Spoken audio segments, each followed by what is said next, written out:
Shahrasti walkway বছরের প্রতিটি সময়ে সুন্দর, কিন্তু বর্ষাকালের সৌন্দর্য ধরা দেয় নতুন রূপে।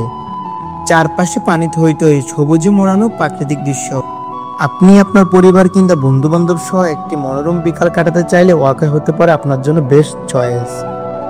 কারণ এখানে রয়েছে ওয়াকওয়ে খেয়াঘাট, যেখানে আপনি নৌকা, ট্রলার কিংবা স্পিড বোটের মাধ্যমে ঘুরে দেখতে পারেন পুরো ডাকাতিয়া নদী, উপভোগ করতে পারেন একটি মনোমুগ্ধকর বিকেলবেলা। এছাড়াও খাবার দাবার কিংবা বাচ্চাদের বিনোদনের ব্যবস্থা রয়েছে ওয়াকওয়ে কিংবা ডাকাতিয়া নদীর পাড়ে।